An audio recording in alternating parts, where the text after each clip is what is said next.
School Committee meeting of April 9th, 2025. Reminder that the meeting is televised and being recorded by WHCA TV. If everyone would please join me in the Pledge of Allegiance. I pledge allegiance to the flag of the United States of America and to the republic for which it stands, one nation, under God, indivisible, with liberty and justice for all. Thank you. Okay, so we have no public comment. We do not have a student advisory report today because we had changed the date of the meeting. So the next is the approval of minute meetings on March 19th, 2025. Motion to approve. Second. Any questions? Chair. Okay, Dawn? I wanted to just read on page 4, if you have the meeting minutes in front of you. And this was around when we voted for the debt assessments.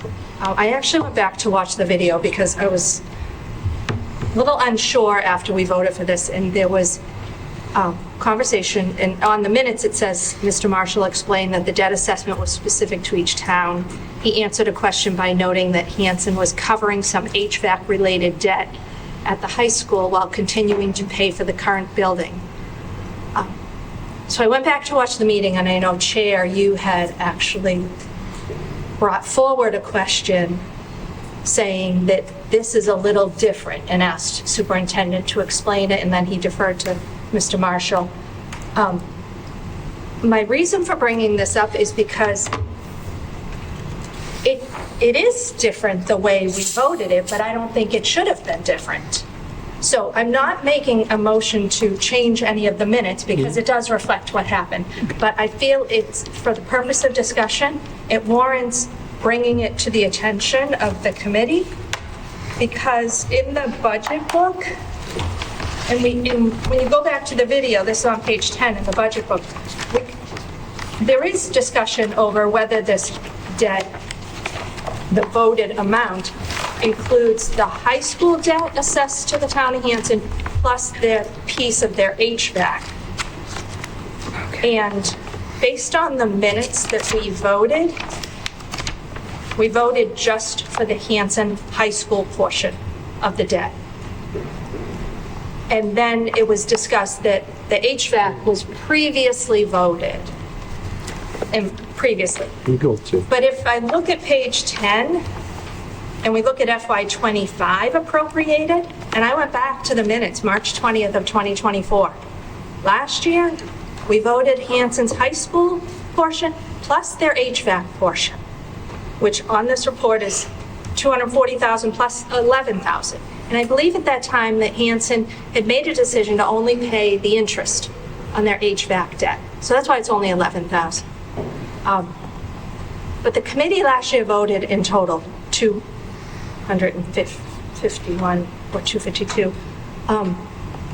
So I bring it to the attention because I think it at some point it should still be discussed. Why did we do it different this year? Why did we not vote Hanson's HVAC debt assessment, which in this budget book is $244,000 plus their high school portion of $234,000. Yes. So to me, it looks like Hanson has debt of $478,000. So I don't mean to put anyone on the spot to ask this question, but if anyone is available to ask it. Steve? No, wait. Steve's going to answer that, please. Yeah, so you're 100% correct. The Hanson is aware of the assessment. They have it on their books. We've confirmed with Lisa Green that they have it.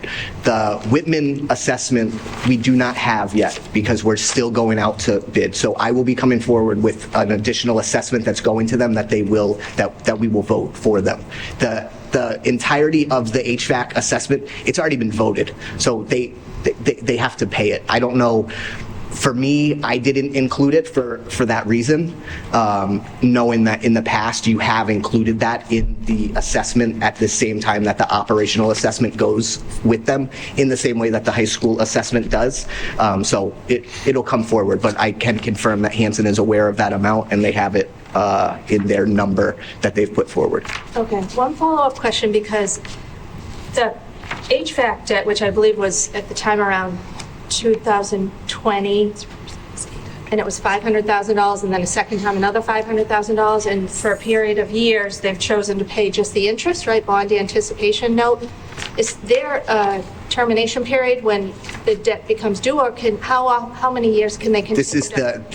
They're paying the entirety of it, which is more than what they needed to pay, which is the other reason why I left it separate, because I had that conversation already with the town that they were paying the full amount that's due, so it will be closed. Okay, are they paying the full amount it's due because it is due? Like, is there a 5-year on a ban? No, they would have had another, I believe, 2 years.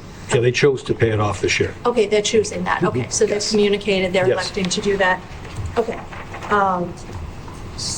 But you don't know when the committee will need to vote? So I'm going to have something for you probably mid-May. As soon as I have the Whitman assessment that's going to be due, we'll vote what that is. Whitman also has a number for their assessment that has been provided to them by Unibank, but until we know exactly what the interest rate is going to be on this. And that's separate from Whitman Middle School building. That's Yes, a debt assessment. that's what it I just want to clarify, when you say assessment, people get, Yeah. so it's just debt assessment. That's- Debt assessment, and that's going to be on the new building project, Yeah, correct? building project. Yep. That is different.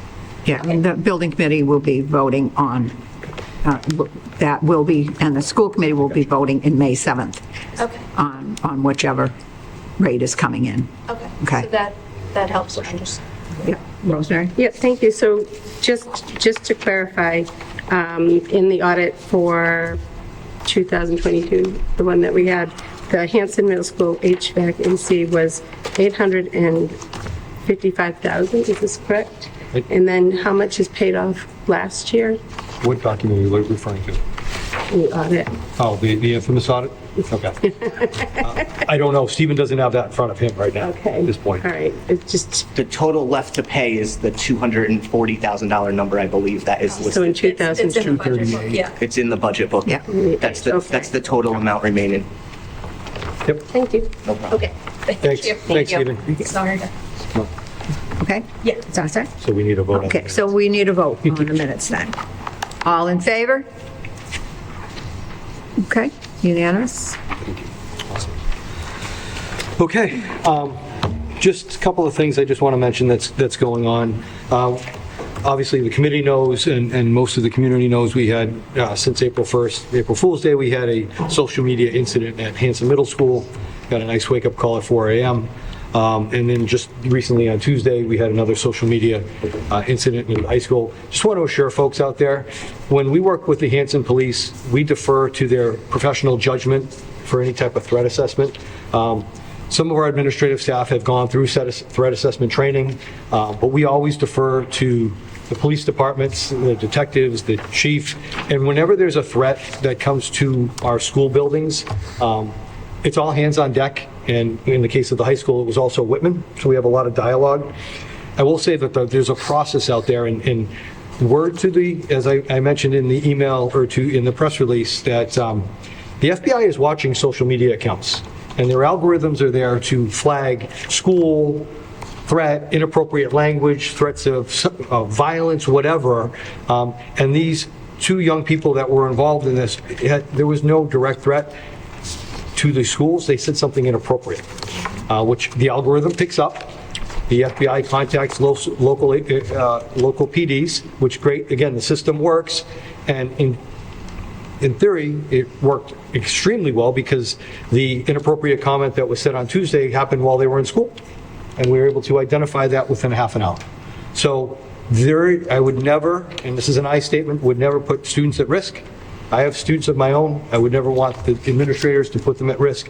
When I open a building or say that we're in the clear, I would put my own children here. I work in this building, so I'm here as well. But we always defer to the professionals, and we have a dialogue, and they give us the all clear, and then they move forward. There's been some chatter around criminal charges. We leave that to the police department. I know the law, but they also enforce the law and have their own prosecutor on the police force that would interview or speak to children or their families if indeed there was a threat. School consequences apply. I did get a couple of emails about, well, shouldn't students be expelled? And I will say in the Commonwealth of Massachusetts, we really don't expel students. We can exclude for a long time, but we don't expel. It's not in the law anymore. That's old school when I was in high school many moons ago. But we take everything that comes across in the district as seriously until we can deem it's not serious. So I just want people to feel that way. And I know it raises anxiety, tremendous. As soon as you get a text from your child saying, we're in stay put, as a parent, your mind goes to the worst possible scenario. We try to get communication out as soon as possible. We do have a system to get communication out, but that's usually within 10 minutes or so, because the administration is actually trying to identify what's actually going on. So in these two past situations, things couldn't have worked out better, although I wish it wasn't at 4 o'clock in the morning. But the systems we have in place work, and the communication between our local law enforcement and fire is phenomenal. In fact, even at the Hanson Middle piece, the fire chief reached out and said, hey, would you think students would feel better if the fire department was there when we came in just to do high fives today? And I said, Chief O'Brien, absolutely, it would be great. Send someone over if you can. So the fire department was there doing high fives. The police department was there in the morning. I was out. George was out. We were reassuring parents in the morning just that things are okay. So we're always in the forefront of that.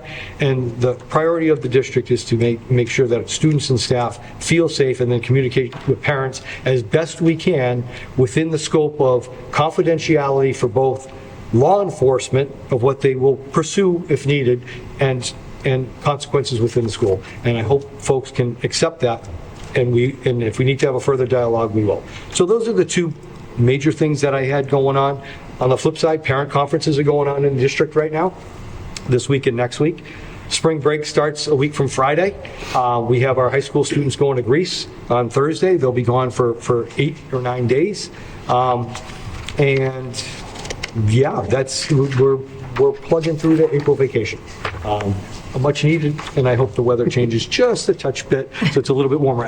Athletics are having a difficult time with scheduling because of the rain and the cold. So, You want me to do this? yeah, why don't you do that first? That'd be great. Okay, so this is to my fellow committees. I received just yesterday, late yesterday, an email from the Town of Hanson Select Board. It says, to Madam Chair Stafford, and then also CC to the members of the school committee. I'm writing on behalf of the Hanson Select Board to respectfully request that the school committee reconsider the FY26 operating assessment for the Town of Hanson, as voted during the March 19, 2025 school committee meeting. We understand that crafting a budget to meet the educational needs of our students is no small task, and we appreciate the work and careful thought that has gone into the process. However, as stewards of the overall town budget, it is our responsibility to ensure that all funding priorities are balanced in a way that supports not only the needs of our school, but also the broader needs of the community. After reviewing the assessment, we believe there may be areas where adjustments could be made to better align with the town's financial capabilities, while still ensuring the quality of education for our students remains high. The Select Board is committed to working collaboratively with the school committee to find a solution that best serves our students, our educators, and the entire community. We welcome the opportunity to meet and discuss these concerns further, with the hope that the school committee can reconsider a budget that ensures the regional school district educational system remains strong while respecting the town's financial constraints. Thank you for your time and consideration. We look forward to your response and to working together in the best interest of the community and our schools. I did not respond because this is up to you also, and to change the assessment. I really do not, I think I'm going to speak to something that's not going to be very nicely accepted, but I do not find that a select board can tell where adjustments could be made to better align. That's not our job. Our job is to take care of the students and what's best for the schools. So I don't know how they could tell us that there are things we could do better. I just really had a really big problem with that statement. I think we should really take a vote on this after we have some discussion, whether we want to do this or not. I think just letting you know, to give you other information, that Whitman is already going to start having forums starting next week. And this is pretty late in coming to make any changes if we deem necessary. I think I know how this board feels, but I'm not going to answer without everybody's input in it, as you can understand. I guess that's what I have to say on it right now, but I would like to hear anybody else's comments. We'll keep the comments to brief and short and sweet, so I'd like to have some comments, please, other than just me. Kara? Oh, Rosie first. Okay. Our superintendent put forward, and our committee put forward, a 5-year plan, and proper business in a town is to look at that plan and budget. We know that other departments have grown, and we know a lot of our services over the years have depleted. I have to point to the lack of planning on the town's level to not plan for the budget that was presented over 4 years ago? 2022. 2022. We have to point to that. I know, being on Finance Committee on Whitman, I can speak to departments in that period of time that were doubled. I can speak to the offices around the selectmen that have inflated in costs excessively.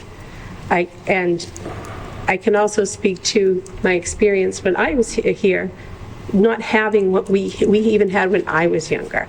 So I would ask that, I would remind people that if we're having an override and we're being asked to do a contingency budget for an override, after putting forward a responsible budget, that there is a misnomer that we cannot increase this budget to meet the overrides that we might, what you would expect a town to do for an override, start to replace languages, start to replace some of the programs we once had, and not to look to the schools to balance their budget. Both towns were told they needed overrides to meet standards, just standard services. They have failed to communicate to their public and push for those. Thank you. Kara? I just had two quick comments, or hopefully quick-ish. My first is, I would say, philosophically, I am a collaborative person. I am all for collaboration and conversation and collaborative problem solving. I have some serious concerns about the timing of this communication. We have had open public budget discussions as a committee, and I do not recall seeing a representative from Hanson here. I have seen representatives from Whitman here on multiple occasions. I know that our superintendent has been invited much earlier in the process to be part of the dialogue in Whitman, and only very recently in Hanson. And so it feels really difficult when, as a committee, we have spent a significant amount of time, when administration has spent a significant amount of time, when our financial people have spent a significant amount of time putting together a budget that doesn't add anything, that is as transparent as I think it can be. We have had lengthy meetings and conversations about this, and so for them to come in at the 11th hour and ask for this doesn't feel collaborative in nature. And my worry is that if we hold our ground, which I believe we should, that it is going to be used to scapegoat this committee and scapegoat the school department as being responsible for whatever else transpires in town. And I do not think that that's fair, but I think that that is, I think that's a trend, that's been a trend historically. And my concern is that I don't think that I think that's putting us in a very unfair corner. and I have said on this committee, I can think of probably 3 or 4 meetings I have said, as a citizen of Hanson, I implore the Finance Committee, I implore the the Select Board to please engage with us in these conversations. And so for me, that this doesn't feel like the time or the place, nor does it feel like they have the information or experience to be weighing in on this at this point in time. Thank you. Go ahead. When you were reading the letter, so I just wrote down a couple of phrases that were from the letter. So the select board said that they feel like there are areas of adjustments that can be made to our budget. And also, if we lower the assessment, we can still make sure that the education to the students remains strong, which in English class, I would tell my students that's an oxymoron. I also would point to something that Mr. Kane said at, I believe, our last meeting, that our budget is not an educationally sound budget. So I think, again, on one side, sort of to echo Kara, we have a select board, and when we were at the Hanson Select Board meeting before we met with Whitman, when we were at the Whitman Select Board meeting before we met with Hanson FinCom, there was an explanation as to why our assessment was what it was. The increase in health insurance costs, the fact that we're a municipality, there was an explanation, not a blame. And talking about, there was no conversation, at least where I was sitting, about we're going to talk to them to see what we can get them to do to lower it. Then we went to Hanson Finance Committee, and they had questions, and we answered them, but at no point did they, and Jeff and Beth, you can correct me if I'm wrong, at no point did the Finance Committee ask us if we could lower our assessment. Now, their chair wasn't there, so maybe that was something that, was missing. I just think that it is insulting to receive this letter right now. We as a committee voted 9-1 to support this budget, and the 9 of us who voted to support this budget all said why we supported the budget. All of us. So I find it, part of me wants to laugh, like you can cut money but still have a education that remains strong to kids. No, we can't. And you know what, Kara, we're gonna be scapegoated, and anyway, no matter what we do. And it is what happens, and it just is what it is, and we just have to have thick skins. So. Any other comments? Yes, Stephen. Well, I don't think in 11 years I've never seen a reason that, and I certainly have learned a lot. I think a lot of us have learned a lot. But why do we want to bring damage, in a sense, to what we do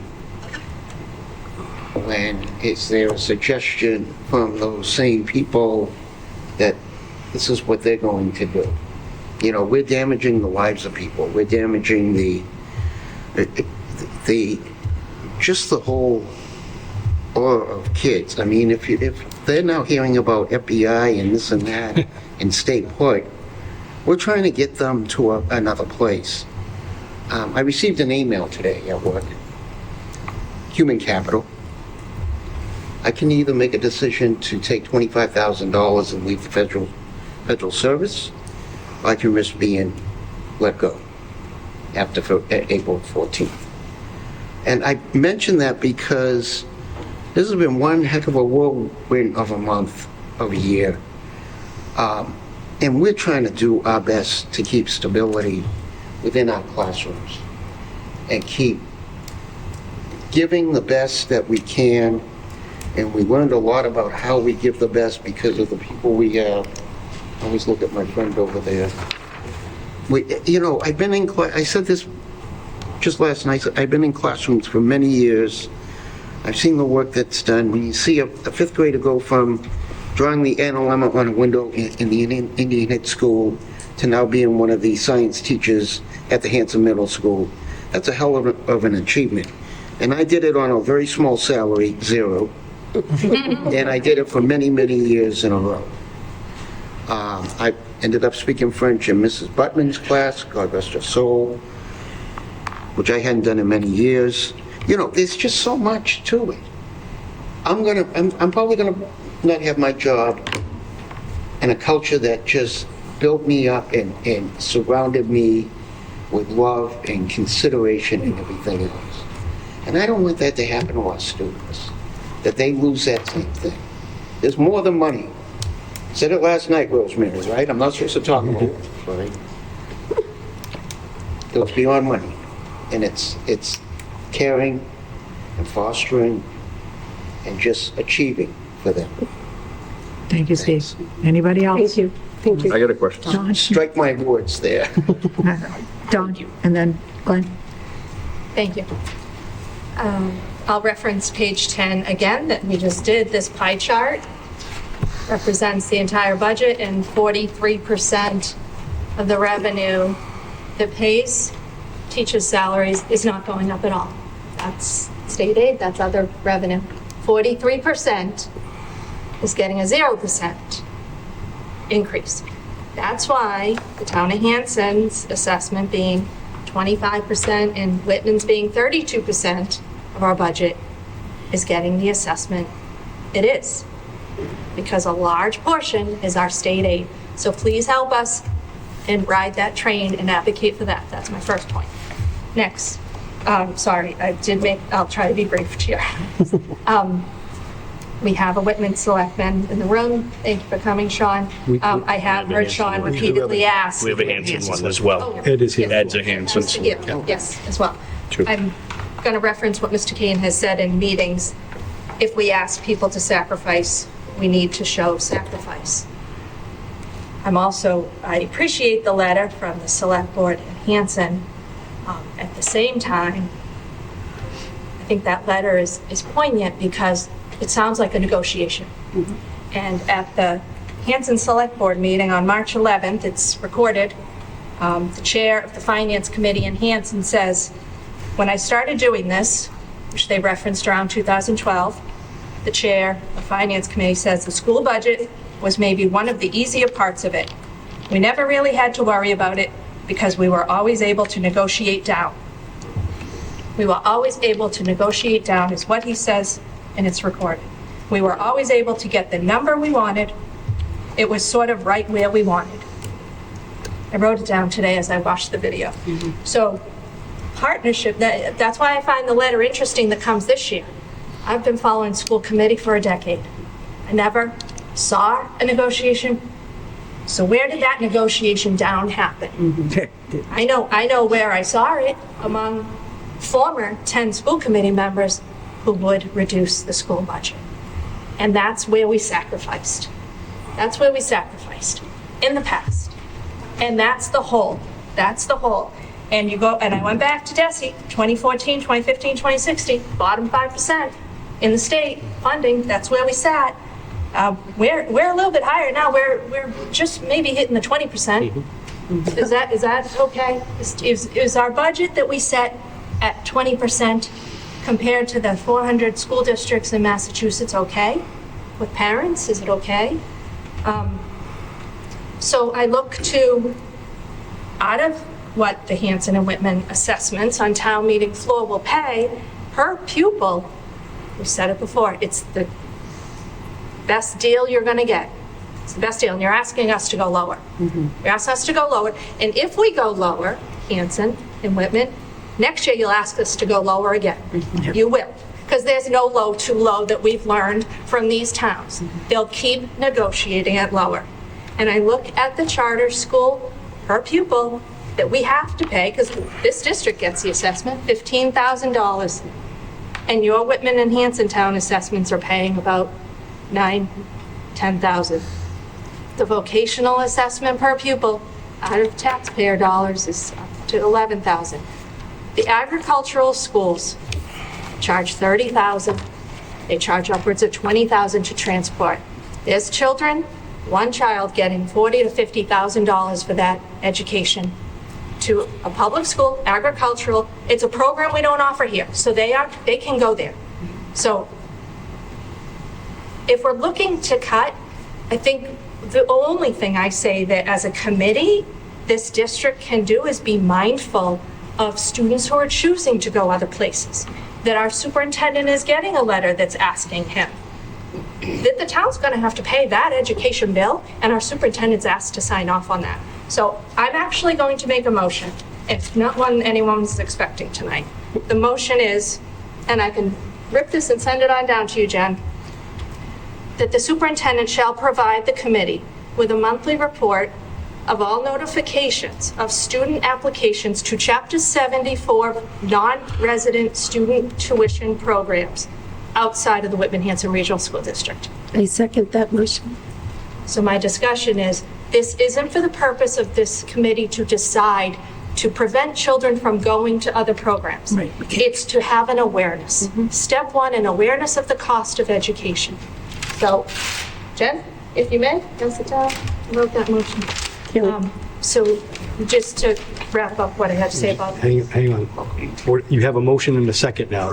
Do you want to have discussion on that motion? Yeah. And that was me to clarify, just the motion is Yeah. simply for you to provide a Sure. report for an awareness. And actually to clarify too, that when it says, because I pulled it up, agricultural schools, the student, when they apply to that school, their sending district has to approve it. Now, I don't know if the sending district refers to 10 committee members or the superintendent. So that's a future collaboration to decide. But I think having an awareness, and that's all my motion is asking for, in the future, a monthly report to know when you're getting notification, because you've got to make a decision. Okay, this is on the motion? Yeah, I just have a question on that. So if a student goes to Norfolk Aggie from Hanson, Hanson pays that bill, right? Yes. So, I don't know, it But seems this is weird. their sending school district. So, okay. Jeff gets notification that they've applied and they have to. Okay, yeah, okay. No, that makes sense, but the cost is still on the town, you know? Yes, essentially, it's your overall cost of education is not looked at. So by lowering this assessment, you're going to pay more. So if the real ask is to save overall money and not to just attack public education, because that's really all you're doing, is eroding your best option and limiting our ability to keep kids here, keep a community intact. I love that I know everybody from Whitman-Hanson. I love that I know people, but now we're spreading our kids all over everywhere without that real connection. So you are not really saving money. And I think Ms. Byers' request to monitor why children are leaving gives us an opportunity to say, hey, we absolutely need to change. We absolutely need to add programs or make sure that we are supporting the lives of children as they go on to become adults, which is the responsibility of every town. Every town. So take that responsibility seriously, investigate the true cost of what it takes to care for citizens, and make sure you're paying it. Thank you. Okay, any more discussion on the motion? Okay, let's take a vote on the motion, please. All right, all in favor? Okay, it is unanimous. It's easy to do. Yes. It's not I usually get those anytime after January up through April. It's not something in the fall, so we'll be looking for it in the fall. Thank you, Jeff. Glenn? Hi, thanks. We're back to the original. Yeah, the big elephant in the room. Yeah. Does anyone know if any other town departments in either town have lowered their assessment or plan on lowering their assessment? We're the only one being asked. So nobody knows? That's what I'd like to know. The only thing that I got the Yeah. other day was from PTO. I got a document from the Hanson PTO Yeah. with what everybody's asked for. Okay. Nothing new. And maybe Ed can answer. He is here. I don't want to put you on the spot. Maybe you don't know. But I have not heard from Chief O'Brien or Chief Mix. Okay, and those are the two that I'm not the one that goes with that. Yeah. Do you want to go ahead? We learned at Finance Committee that Hanson Fire is actually asking for more staff. Okay, that's the next question. Any departments coming in with an assessment low, 26 assessment that's actually lower than 25? That I don't know. Okay. I don't know from Hanson. No, I'm saying if everyone else is making cuts, I understand where, No. you know, I'm in a situation where I'm a taxpayer and the father of a student here. So, you know, both sides make perfect sense to me.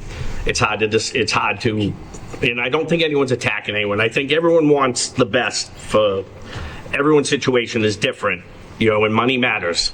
Unfortunately, money matters to people. Do you mind answering that question, Ed? It came from the select board. You happen to be here. Did it go out to every chief, department head? Ed Heel, Hanson Select Board. I actually Hey, Ed. have some notes planned, but I'm going to talk at the end because I want to. But we have asked every department to Okay. tighten their budget as much as possible. I'm not saying some budgets have done better than others. A lot of people have taken things right off their budget, line items off their budget that they can push to other years. So it's across the board. But I would like to. So there's a I'm not request trying out to there change- for everyone. I'm not trying to, me personally, I'm talking as myself, not as a select board member. I'm not a school board member. You guys are great at what you do. You know what you're doing. You know the budget. I don't know your budget. One thing I had suggested, I think it was to Stephen after the last meeting, is our constituents are going to come and say, why? And the why is what I want to know, because I don't understand that budget as much as any other. I mean, I do understand it better than other, but I would love to see a budget since before COVID, not line by line, but one sheet of paper, you know, maybe the top biggest things, and say, what went up, what went down, why? Because I think the majority of the issue, and I don't know, I'm thinking it's state funded. You can't keep giving the same level services with less state funding, but the general public doesn't know that. If that's what it is, Well, chapter 70, whatever it is. Actually, what you're saying is true. The state is not giving us any more. $100,000 doesn't get you anywhere. So And what was it you know what I mean? I'm saying, like, what was it last year? What was it the year before that? 100 something last year. So the state we're in hold harmless, which means we only get the minimum excess state aid. I know. So you've heard about that. In 2020, it was $35 a student. It went to $75 a student, so it makes a little differential. However, in the shell game of state money, they'll give you a little more Chapter 70 and then bill you for charter school expenses. So our net gain in this budget is about 2.25. Okay, and everything else is gone here, so it ends up on the taxpayer. Part two, you asked the why. There will be an FAQ out there about what we need after tonight. There'll be a kind of a list of what is going to go away if the override doesn't pass, and that would be a follow-up question. If everybody's lowering their budget, is there a need for an override in Hanson? Because Yes, there is. that's not going to be that's a clarifying question. If this committee decided to say, hey, Jeff, we're going to lower the assessment and Hanson can pay 7%, is there a need for the $3 million override? The idea is the override will be lower if all departments lower their assessment, lower their budgets I'm as much sorry. as possible. So just. I just have a question. I don't know. thought, and maybe I'm getting confused with Whitman, but I thought, I was under the impression, based on what I was watching and reading, that the override in Hanson was for level services for all of the budgets. I'm sorry. I thought that it was for, yeah, I know. speak up. I thought it was for level funding for all. Level service. Level service. I Yeah. thought it was for level service for everything. So, okay. Okay. Just a point of clarification. Carrie, you were next. No, that's okay. Ed, thank you for being here. Yep. I would suggest, I guess, as a starting point for people either on the select board or in the communities who are not kind of inside this budget day in and day out, to go back to last month or the previous month's recorded meetings and watch them. I mean, I talked, I feel like, at length at the last meeting about if in our budget document, and this is again, Stephen, you can again clarify this, one portion of our SPED, the circuit breaker reimbursement items, one portion of our special ed costs from FY20, so you said pre-COVID, and this is not all of our, inclusive of our entire SPED budget. 3.5 million to FY24, 5.5 million, and we do not have the option not to pay those monies.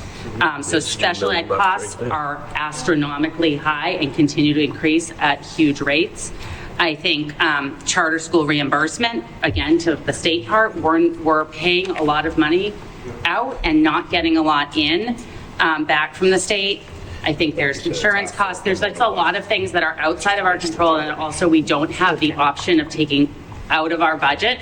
And so if you take out all of those pieces, what's left to reduce is almost like it's just core services. So that's like, I think the part that, and I'm not fighting with you about it, I'm just saying that I think that's the part that if we want to be informed. Level services, but costs Yeah. are going up, Yes. and then the amount of money the state's giving us is going down. Yes. What I'm Yep. basically saying is we need to, if that's the truth, I'm not saying it isn't, but a simple thing, but going into that budget, looking at that one line, there's going to be people that don't have the time or the energy or the wherewithal, the understanding to go into a budget that's complicated. We don't know how complicated it is. I'm just hoping for saying, state aid, these 5 line items from the state went down X% over the past 6 years. The cost of maintenance of the buildings went up. And if you want to get deep down into all those, they're in the budget. But a one sheet, Well, this is why. Well, this is, we're having forums starting next week, so. In Whitman. In Whitman, so where we can explain things like that. So we'd like that to start in Hanson too, so some of us could be there. 3 forums, perhaps. Okay, so, and that. You set dates? Yeah, were we invited? Awesome, can you share that? Did you set dates? Yeah. Can you share those dates? Because I don't know those dates. Yeah. I wish I had them. Okay. I know there's a Tuesday and a Thursday, the 22nd and the 24th. Is that a Tuesday and a Thursday? Yes. Yes. So fair. that is the evenings, and I believe the morning of the 22nd, or the 22nd at the senior center. The other 2 are evenings, same time as Okay. Chair?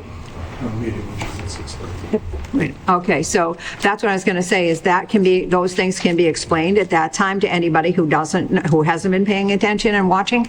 But I think one of the things we're going to talk about too is if you look at your own costs at your own home, what has gone up? And we're our own municipality here, so we're not like, the police or the fire who, when their insurance goes up, it goes up through the town. It does not go up in their individual budget. Ours goes on our individual budget, which is very hard for people to understand. Yep. Yes. I just need to, the why. Yep. Understood. And that's the reason I'm saying we're going to throw it in FAQ after tonight. So some of those answers will be there.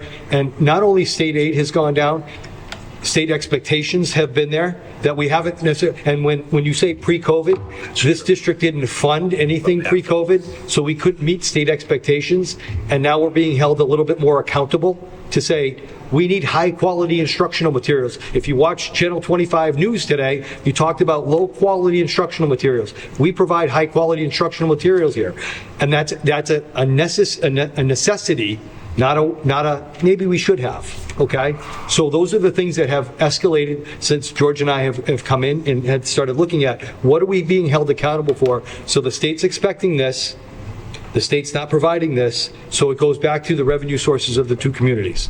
And again, the FAQ will do that. I just wanted to share that with the committee first, or some of where we're at, so that we can push it out as a unified group instead of a singleton. Chair?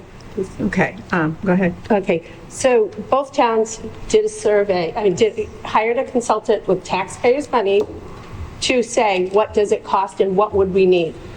Both towns were told to provide services that they would need overrides years ago. I think Hanson was just 2 years ago? Last year. Last year, and Whitman was many years ago. So 5 years. to turn to schools, turn to schools and say, hey, we don't want to do what the professionals told us to do because maybe it has a political consequence, to tell the truth. I'm not talking to you in general. I'm talking about politics in general. that maybe it has a political consequence, but we have to tell the truth because there are laws that we have to abide by. There's people we have to create a foundation for their life for. So we can't play that game. Okay. So please use your audit. Okay. And your professional. And if you can, document. if you get back to your desk, email Lisa Green about the dates, because it's really important that I share that information out. Okay. Thank you for coming. Stephanie? Thank you. Thank you. I'm just curious, didn't the school last year take money that, Stabilization. the stabilization money? So we've literally taken every penny out of the couch that Yeah, we we can can't- find. Nickels and dimes. And we, go ahead. No, I was just saying, yeah. Oh, you're yeah, right. we, Right, you're- I was just saying Except just it's to the not other. stable. I just want to clarify. It's E&D. It's Okay. not stabilization. That's Right, fine. E&D, Money out sorry. of E&D, I and we've apologize. taken money out of E&D for the past 6 years. the only couch cushions we had to rummage through, we have rummaged. Yeah. They are totally There's no more pennies. there. So we've done what we can to supplement. Unfortunately, that has left us with this E&D that we're supposed to have Yeah. Yep. money We- in. We can keep up to 5% of our budget. We've never been there. We're at Okay. about 600 right now. Okay. That's it. So, We I don't have mean, anything. that's part of it too. Like, we can't contribute ourselves anymore, which is part of why it's coming up too. 100%. So I just want to make sure 100%. that that's clear. Okay. Sean's been waiting. Sean, you've been waiting. Thank you for the opportunity to speak. Sean Kane, Whitman Select Board. I do think that that you don't have an educationally sound budget. I believe strongly that you need to continue to advocate for what you need. I also do believe that if we're going to ask the town people to sacrifice, it's important to show them how we're sacrificing. And for me, it's kind of more a matter of strategy, not what you deserve. Last night we had a discussion at the Whitman Select Board where our original override number was at 2.4. And then we had a discussion last night, should we keep it at 2.4 or should we drop it to 2 million or should we put it at 1.7? I was arguing for 1.7, which means we would be below level service in Whitman. We're going to be below level service in Whitman. My argument was I would rather show the public that we're sacrificing a little bit. It's kind of our skin in the game, with the idea that the override would have a better chance of passing. I'm sure we're about to watch a presentation on the contingency planning budget that you put together, and it's going to be terrible. It's going to be horrible. And my fear is that the override's going to fail. So I would rather show a little bit of a drop as a show of kind of good faith. Not because you deserve it, because you don't. And the town departments that we're working with, some of them are bare bones, and we're going to be cutting into the bone next year, even if the override passes. But I would rather ask for a little and get a little than ask for, in the town's eye, certain people that don't quite understand the nuances of the budget, just in the town's eye, that, they seem to be asking too much and I'm not going to support it. Or realistically in Whitman, they actually have tight budgets because some of the other building projects that have been added the last couple of years, I don't know what the right answer is, but last night in Whitman, we voted to drop it down to 2 million. 2? As a Okay, compromise. I was just going to ask that. That's what we did. 2, No. okay. And I respect your decision. I certainly think you deserve the assessment that you're putting forth. But if you think it's a better strategy to show a little bit of a drop, even though it's going to cut into the bone, would the override be more likely to pass? Consider that in your calculation. Can I just speak to that for a second? Yes. So I understand what you're saying, Sean, because as I said before, I think that we are always going to be scapegoating. And I think regardless whether you understand the school budget and the intricacies of it or you don't, it always appears like it's ballooning and we're asking for too much. I guess my concern and my concern, so this is my 5th budget, we're always cutting. We're always cutting, and we've never added anything back. We barely got curriculum into the schools, right? So, and I think a school budget is unique in that sense. And, I work in a school and it's always like, oh, they cut that. We're not getting that back. We're not getting that position back. I think that is where I really, really have concerns. I mean, middle school foreign language was cut in 2020. Before 2020. Every single year. Hey, maybe, nope, nothing. We talked about it this year. We did not fill 5 positions last year. Those money didn't fall from the sky to fill those. So we are down 5 positions. So now we're going to be down 5 more positions. Like, no one was asking to add those back. I understand enrollment is down, and I understand that that's what everyone's hearing. Enrollment's down, you don't need those teachers, you don't need this. And I spoke to this at Hanson Town meeting last year. In 2016, the Whitman-Hanson budget took a 0. It increased 0%. And now you understand municipal budgets. That is a massive hole to dig out of, that they were still digging out of, right? So, and I'm sure, and you know, I had just moved to Hanson in 2015, so I don't know really what had happened, but I can guarantee you that there were positions that were cut in 2016 that have still not been restored almost 10 years later. So that, I think, that's where I come from, and I'm right there with Glenn. I've got 3 kids in these schools, and I'm a taxpayer, and I'm a school teacher, right? So there's a lot happening where I am on both sides, but as someone who is employed in a school and understands what kids need, to cut and just say, you know what, we'll sacrifice that next year. If someone says, hey, we have more money, it's not coming back to us. It never has.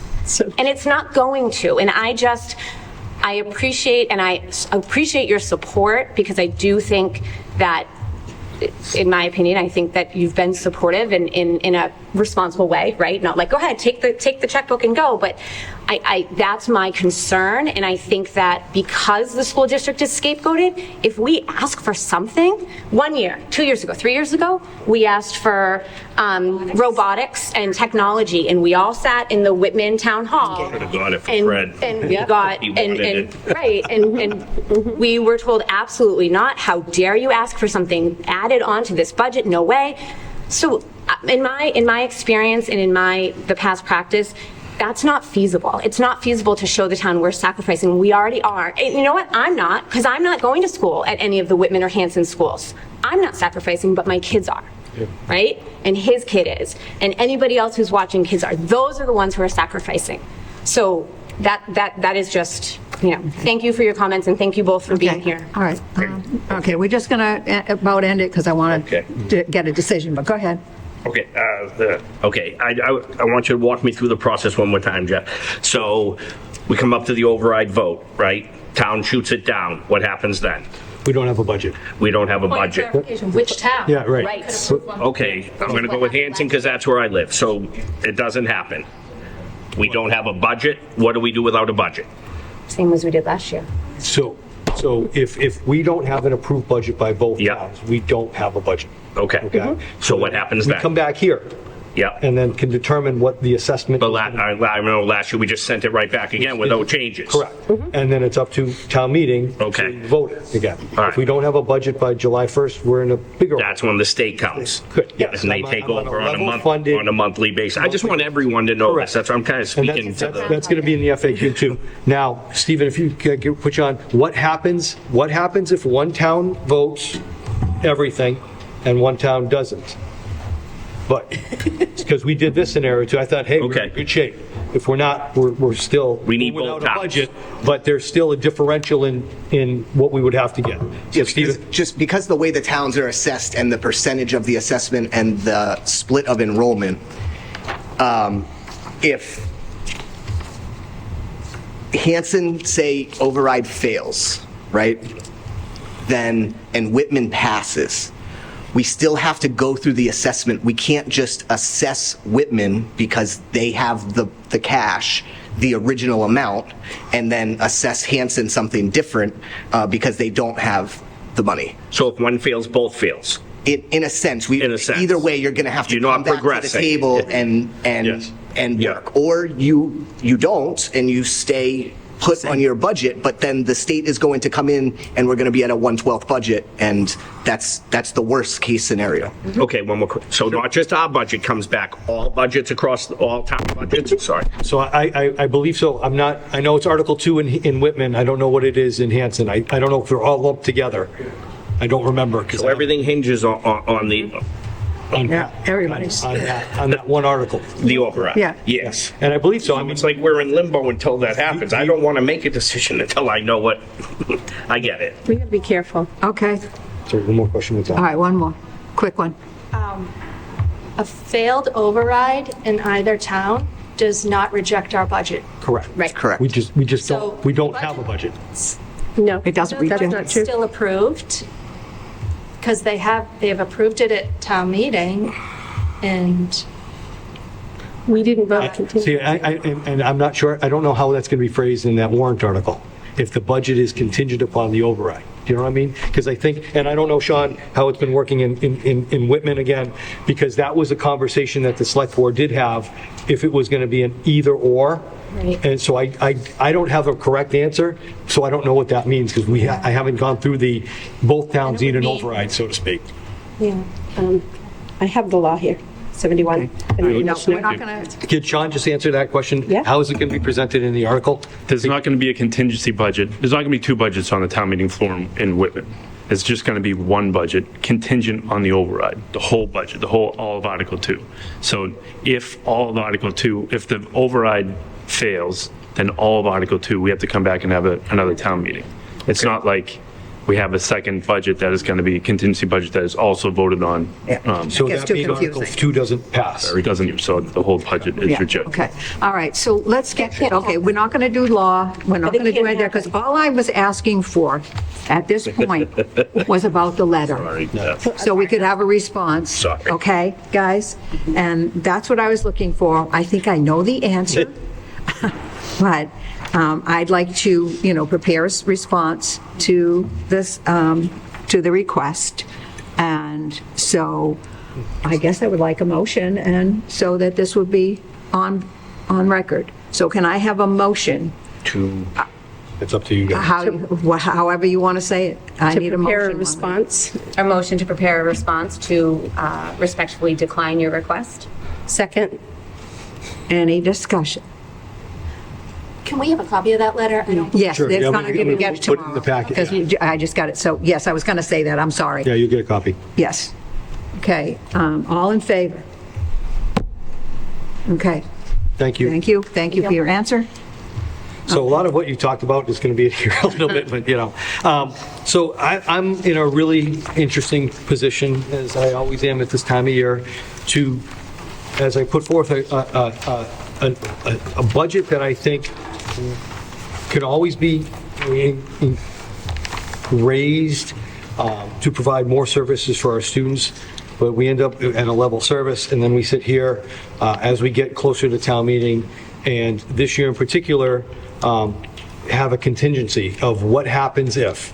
And I know there's some schools of thought, like, we shouldn't, or we should, but my job is to make sure I can open the doors August 28th next year with staff, and staff have an idea, potentially, if we don't have a budget on May 17th or May 18th, if they're going to have a job or not, and if we're going to have programming or not. So put this together, based upon the numbers that were given to us in Whitman, of the assessments of a contingency. And I don't think it was a bad idea to go through this exercise and share this with the committee in generalities, because as we go forward, things may change, as we just had this conversation now, on where departments may lower, or overrides may lower. The contingency budget was based upon a zero override, or a failure in Whitman. So what I looked at, and I told the leadership team, I said, looking at this educationally, yeah, I'm doing the best we can educationally, but legally, the must-haves, we have to. It's legally, we have to provide services for certain students. This is what we must have. Educationally, what's drastically needed to have students pre-K to 22 fulfill what we need to have them to be, to grow educationally and as students. And then I go a step further, is what is actually needed as well to support students. There are no wants in here. I wish I could give you a want. We think we did that a couple of years back and said, hey, these are some of our wants, and that got disregarded the second week of February. So what we have here is a contingency plan, and on page 2, just stating for the public up there in the record, the Regional School Committee approved a budget as presented on March 19, 2025. The FY26 budget was presented at $66,306,276.19. This number represents a 5.36% increase over the previous approved budget. I am not giving out in this presentation assessments. People get lost in assessments. This is an increase of the overall budget. This budget represents level services. What is important for the taxpayers to know? The Whitman-Hanson Regional School Committee has full authority under Mass General laws to vote a budget and to provide an assessment to the member towns to be presented at town meeting. The select boards, the finance committees, we have conversations, but they are not allowed to touch that assessment once the school committee votes it, okay? And there's this will be up online too. Click on that website, and there's a full financial document, and Glenn, if you want to look at that, exactly what happens in the whole budget process through December if we don't have one, and hopefully we never get to there. The member towns have provided the superintendent with contingency numbers or assessment numbers in case attempts at securing a Proposition 2.5 override fails at the annual town meeting or at the ballot box, and it could happen at both. I think it could not get out of town meeting, or it fails at the ballot box. We have requested, again, $66,306,276, or a 5.36% increase. The contingency budget, as put together by Stephen based upon the numbers that both towns have given, is $64,306,276, or a 2.19% increase of our budget. It's a deficit of $2 million. Next page is Hanson. We request $16,452,362. Contingency with the assessment is $15,674,746. What's requested from Whitman is $20,982,307. Their contingency is $759,924. Again, deficit of $2 million. What folks don't know, and this is the next one, 681 folks go through payroll here. It's a lot of folks. Yep. I have one payroll person, I have one HR person. I think that's what the towns don't know either. We employ over the course of the year, these aren't full-time FTEs, but through the course are onboarded, off-boarded, quarried, payroll, HR, benefits, back and forth. So 681 folks as of April, between our substitute staff and seasonal athletic coaches. But the bulk of these are full-time employees, both union and non-union contracts. Our average class size. I will say we're in a good spot here and have been because of the work of the school committee and the supports of the towns. If you look at other towns, we're better than them, and that's a good thing.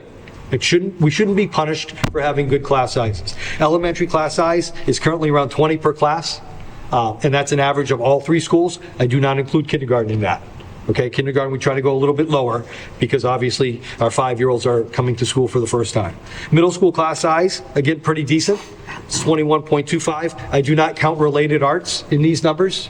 Okay, same thing in elementary. These are elementary classrooms, middle school core classes, and high school class size vary. If you know high school, they vary. In core academic classes, around 24.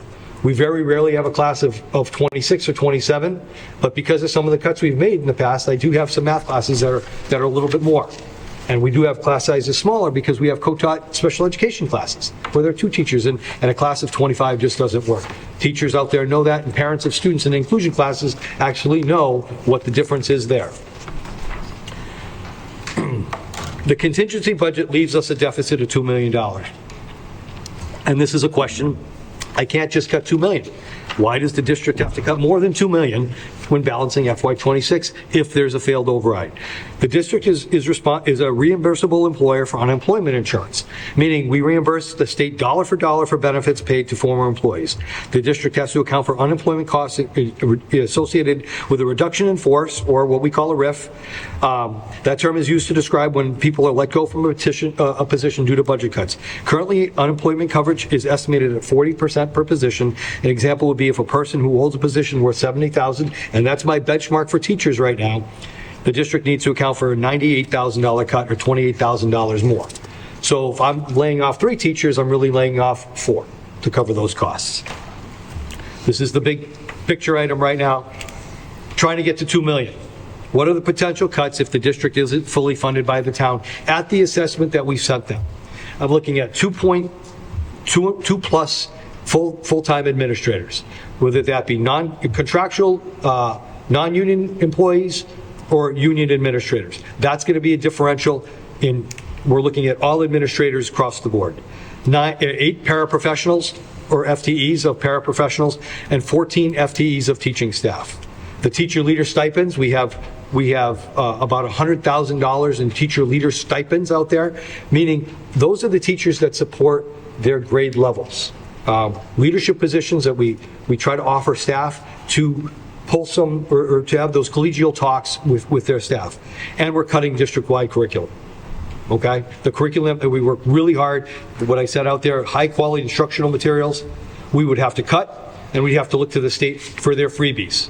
And if anybody gets a state freebie, you know that it's maybe called high quality, but it's a challenge to go through. Yes, Karen? Sorry, just, I know that sometimes people get caught up with the acronyms. FTE is full-time employee.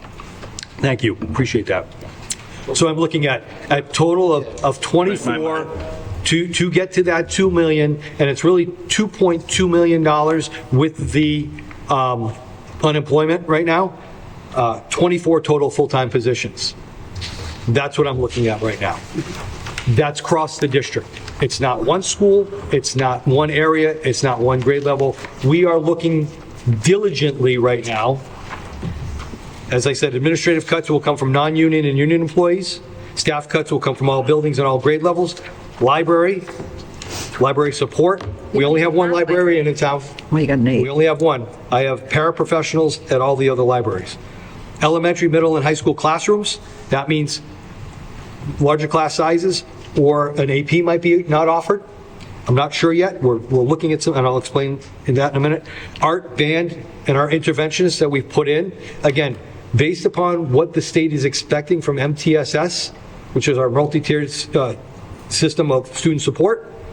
It's expected from the state. Something prior again to 21 that we never did, we do now because it's important. And you've heard from Nikki and George about the growth we've had using MTSS in our interventions. Physical education and health, we're going to look at, and then mental health support. As I started the conversation today with having law enforcement working with our kids, that's where we need mental health support as well. Because after those 2 phone calls or tweets, TikTok, Snapchats went out, my guidance office was flooded with folks at the high school and the middle school. We also, if you've read the paper, there was a tragedy in our local community next door. Former student of Whitman-Hanson. My guidance office, I had crisis on call for my guidance office on Monday morning because of a tragedy in another town. Because gone are the days where you just know kids in your own school. You know kids from all over the area. And you're friends, and you play on sports and AAU and all these teams. So my counselors were flooded on Monday. Mental health is on the block as well, because it's 24 positions. It's not $1 million. $1 million is not easy to cut, but we kind of figured that out last year. This is $2.2 million. And our athletic budget, I'm going to cut it by $2.5 or by $250,000. I'm not cutting sports. I'm not proposing cutting sports. I'm reducing that budget, and flip to the next page, because I'm going to propose to this committee not to be voted today or not to be voted in May until we see the results. I'm proposing to raise athletic fees, okay?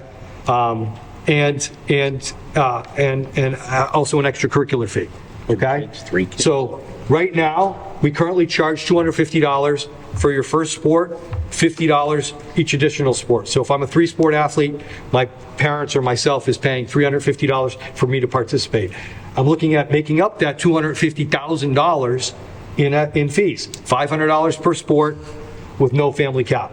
So if I'm a 3-sport athlete, it's $1,500 for mom and dad, okay? That's the going rate in some schools now who are looking at cuts across the board. And that's just a proposal, we'll talk about it. But if I'm going to cut the $2.2 million, we have to cut everywhere, and I can't salvage one area or another. We're also looking at something that we've never had before, which is a participation fee for activities after school unlimited. This would bring in estimated about 50 grand, which could help us in the future. The next page here is just important for you folks to know, because again, folks have said to me, no, Jeff, you didn't cut anybody. I saw Mr. Boyce. You said you cut his position, and he's now over at Indian Head. Well, because all these positions are open right now for 25, 26. So when I open school right now, these are the positions I have to fill if we were to fully sustain a budget. So if everything passes, I still have to fill all those positions. Some of those positions are open right now. Some of those are on the chopping block. Some of the teachers that I might have to move, and this is why I can't share too much information with the association or with teachers right now, is George, Nikki, and I are going through everybody's certification. So Kara right now is a teacher. She's teaching elementary school, but she happens to be a middle school teacher, right, in certification. She's never done it. But you know what I have right now? I have Whitman Middle School math. Congratulations, you're a math teacher next year. I'm saving your job. People in town said, no, you fired Kara, you cut her position. But no, I looked at to save her because I'm looking at closing down unemployment costs. So this is a long process. So when we say we've gone through this is what we're doing behind the scenes outside of the normal day-to-day activities, going through 400 staff members to see who's certified in SPED, who's certified in this, who's certified in that, because if their job is potentially on the block, I'm going to try to find them somewhere here.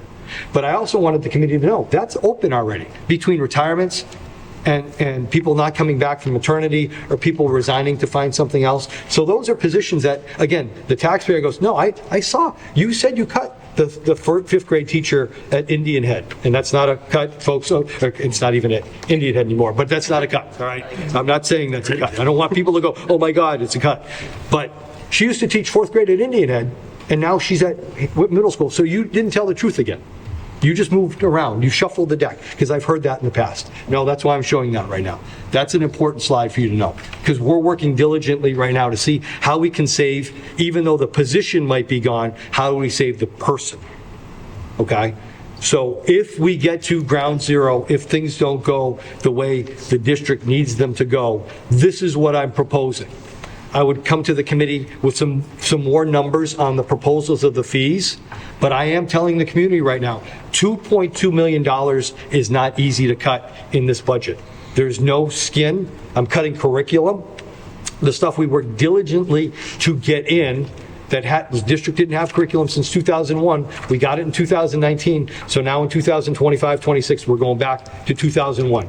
There are freebies out there, but they're not. I mean, we're not paying, top dollar for our curriculum either. We're getting the Chevy curriculum. We never go top dollar. We have a good curriculum, but it's not the most expensive out there. It's working for us. That's on the block. And these are the things that we need to provide to our students. Needed pre-COVID, must have post-COVID something. We need to provide the teachers the tools. This will raise class size, and again, sporadically across the board, we will lose things that we have been able to figure out in the past, and positions will be lost. And there's no coming back from that. And I can't say exactly, well, this is Mrs. Jones is going to lose her job. That's not fair. We haven't figured that out yet. And I am optimistic that everything we presented is going forth with the towns.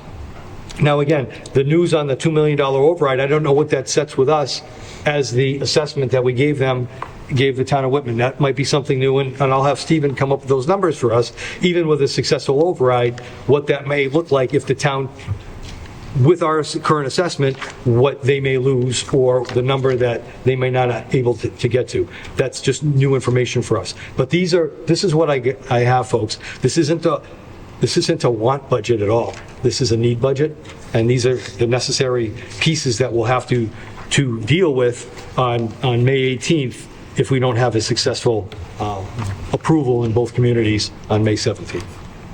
I'm open to questions or comments as we go. I know Beth, Chris had his hand up first. Chris, yes.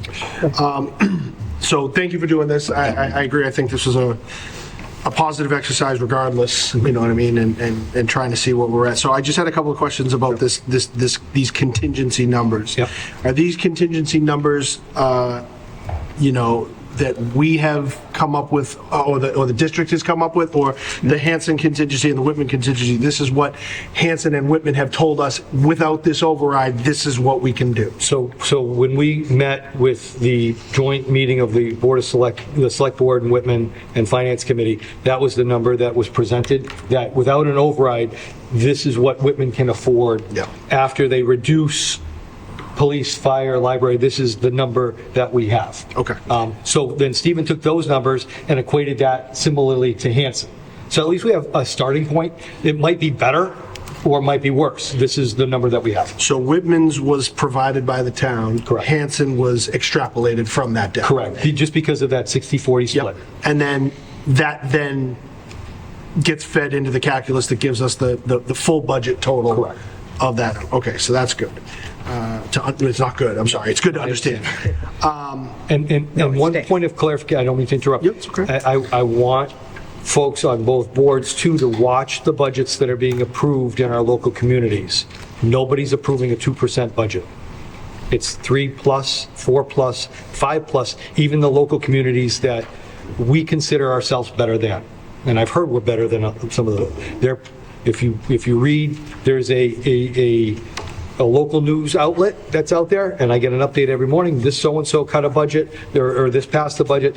We do have a locality that just presented today, they're cutting $2 million because their override did fail, and that's the one community that's voted so far. Let's not be them. So Chris was still saying. Yeah, I have one more quick one. And then there's a average class size analysis for what is currently right now. Correct. And I know that there's still some, hard discussions to be had about where these positions come from, or so on and so forth. But if we had to kind of guesstimate, what do our class sizes look like? It's not going to be across the board. You're going to have sporadic classes of 25, in elementaries.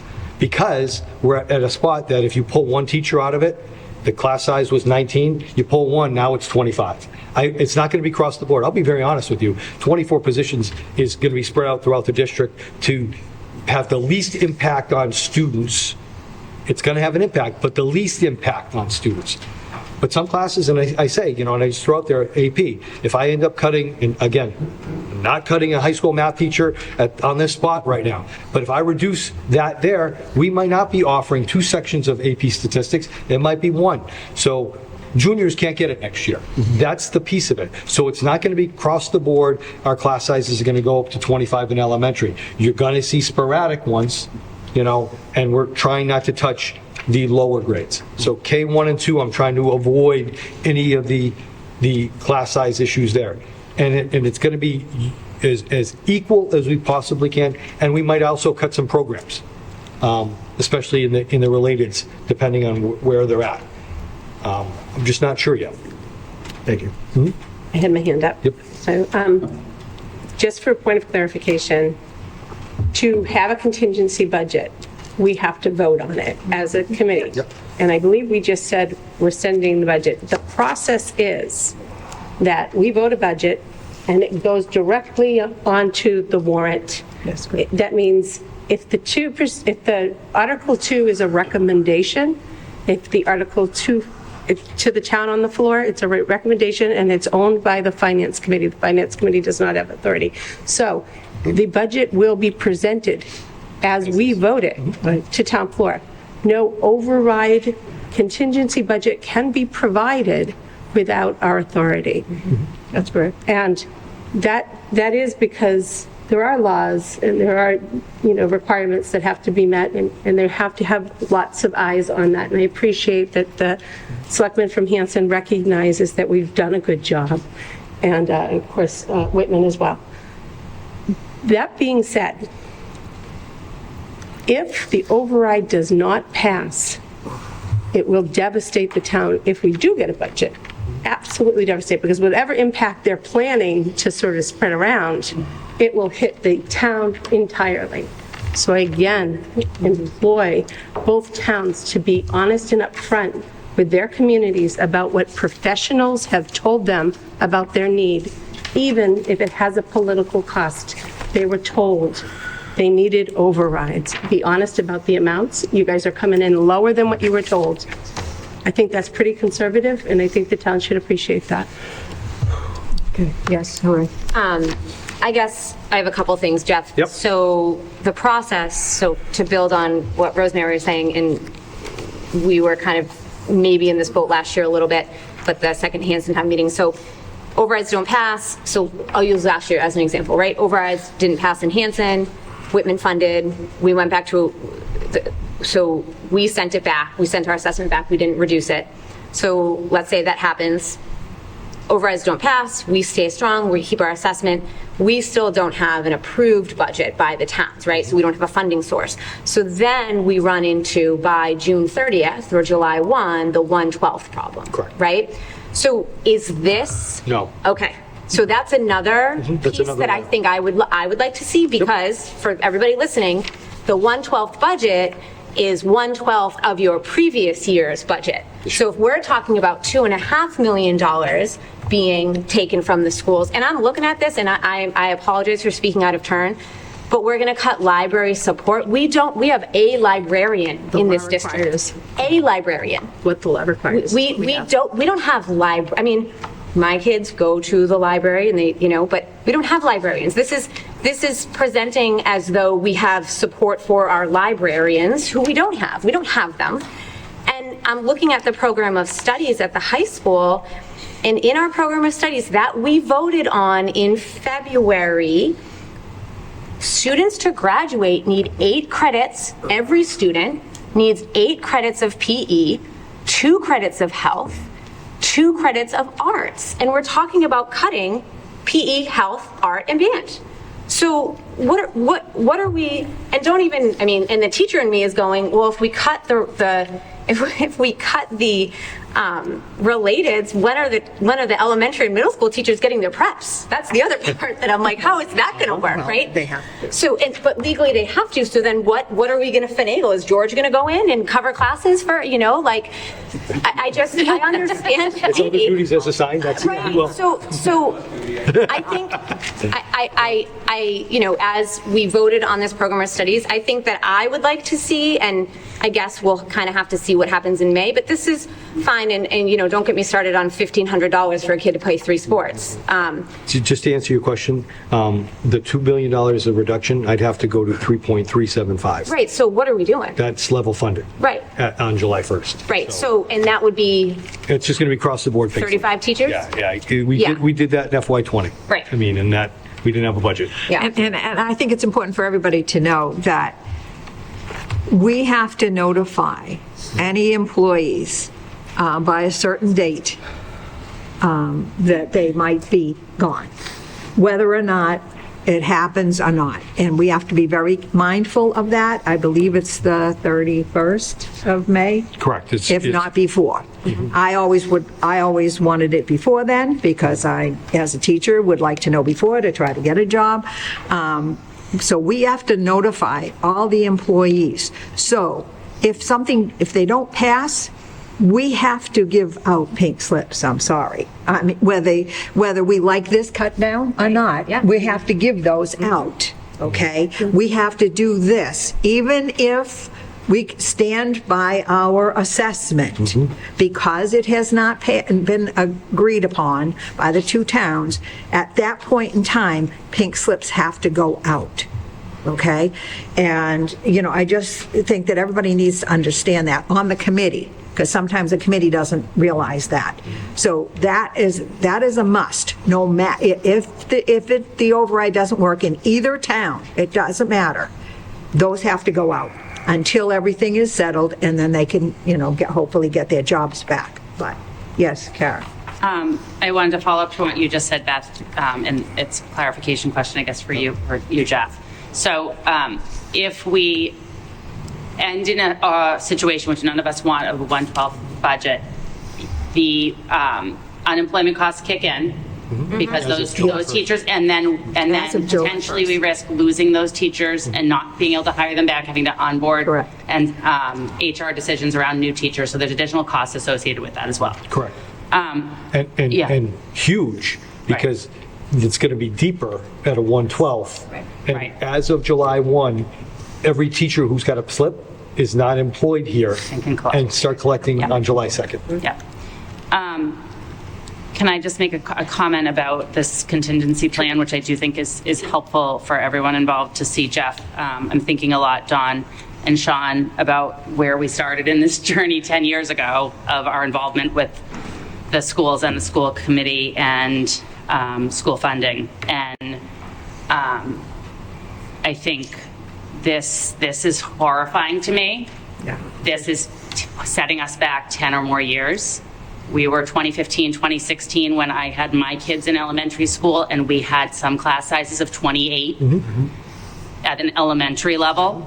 This is pre-COVID, when we did not have adjustment counselors and mental health supports in schools, which pre-COVID, when the libraries were closed and shuttered, when my kids had music maybe every other week because we had a rotating music teacher,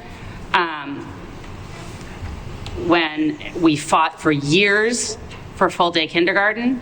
I mean, I thought I was going to get full-day kindergarten for my daughter who's now in college, and I couldn't believe it 4 years later when my twins, we still had to pay for it out of my pocket. I think, and that's 2015 and 2016. The world, as a teacher who sits in a classroom every day, I cannot say strongly enough how different the experience is for students now.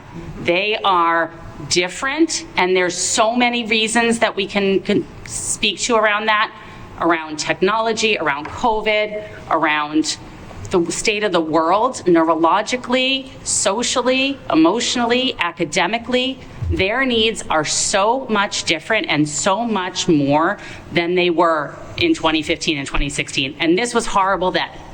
So to think about this in 2025 or 2026 is a travesty. And I understand that budgets are tight. I get it. Like, again, we're teachers, Hillary, right? Like, we're not making millions of dollars here. We're not in like the 1%. We're taxpayers in these communities. I have parents who are senior citizens who are taxpayers in Hanson. They are on a fixed income. I get it. But also, like, this is it. Like, this is what we're working for. Like, I can't, it's just so, it's so sad to me. It's so sad to me that 10 years after we started these conversations, this is a conversation we're having. It is true, and I'll speak for the senior citizens on a fixed income. Already. Because I'm the only one on this board who can do that. And I've been in education for a lot of years, one way or another. And I retired in 2019. And to your point about the change in students, the change in education from 2019 to today is unbelievable. And we always have people, and I will be one of those people, I would be in that classification, an older person, who will get up and say, well, I had 29 in my classroom. Well, when I first started teaching, I taught fourth grade, and I had 32 children in my classroom. Now, there were no pullouts. We taught every subject. We taught, kids didn't get extra help. How many spoke another language? Well, not a real lot back then, none. None. And, there was no help. If you had a difficult student, there was no help for you. You had to do things, and they didn't have the issues that we have today.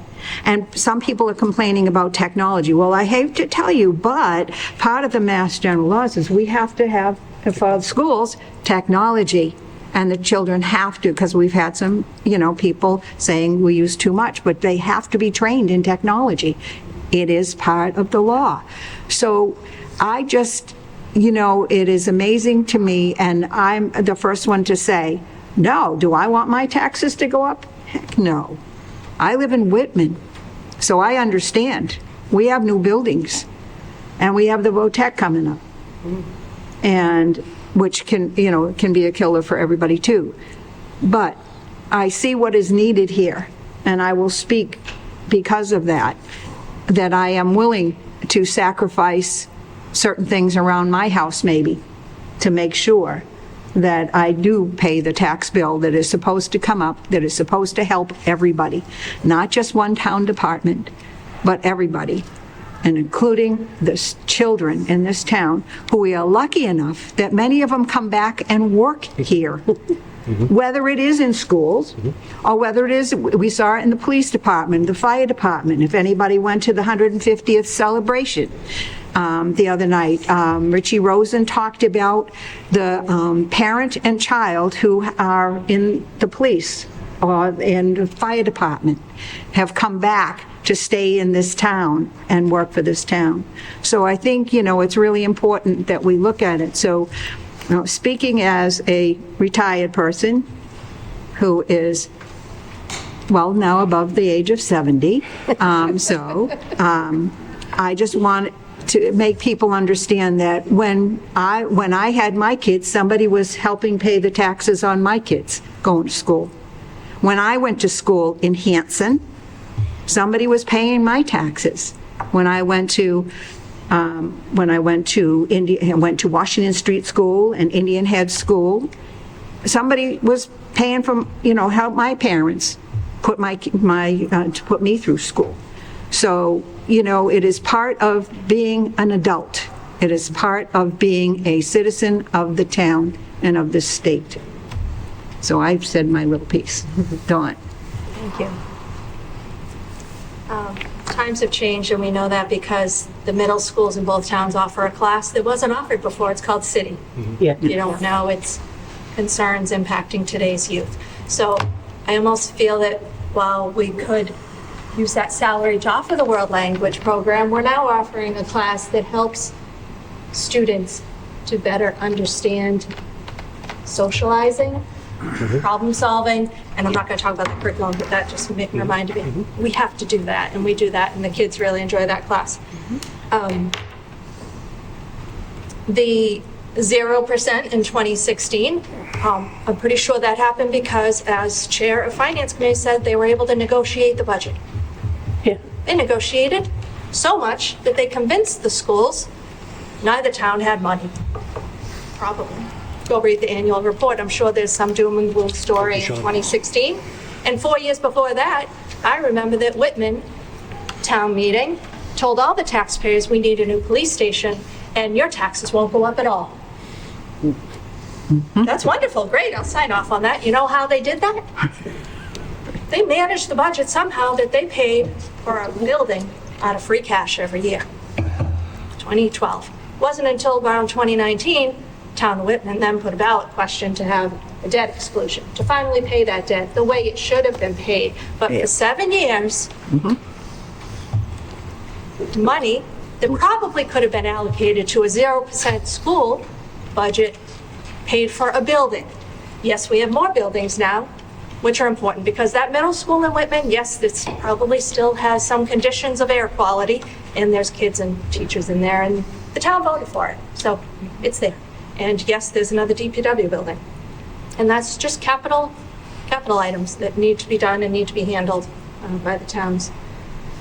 The audit talked, there were presentations to both towns, and the one figure that seemed to be focused on was average teacher salary and how much money they all make. Well, when you cut your youngest teachers and you have your tenured retired teachers, well, that average teacher salary tends to be higher because you're forced to keep those higher paid teachers. So I just want people to be familiar with that fact when you keep hearing how well paid our average teacher salary is. The fees, I will say this $2 million is shameful because when you look at the assessment from last year to what's being proposed, it's about a $600,000 increase in the assessment for each town. $1.2 million is what they're proposing they could only afford. Which ironically is less than the 5% we kept hearing about the last few years, which we know is 5% of the overall budget, but some wanted to say it was 5% assessment and hold the district to that. But this is now even less than 5% increase in assessment. Fees, I think there could be a fee where the community will feel some impact and that is at our Performing Arts Center. So if we are forced, and this committee's forced at some point in the future, maybe considering community feeling additional impact, not just the parents with the athletic fees, but the rental of the pack, right? We rent that out. Maybe that's going to cost more to the community when they rent that for their business or their shows. I don't like to say that, but that's an additional fee that could be a result of this. We don't have to charge we don't have to give busing within that non-mandated piece. Maybe there's a fee there. Someone's got to monitor that, of course. The activities fees you mentioned, parking. Is parking a luxury for seniors at the high school? I don't know. And pre-K, we talked about increasing that a little bit.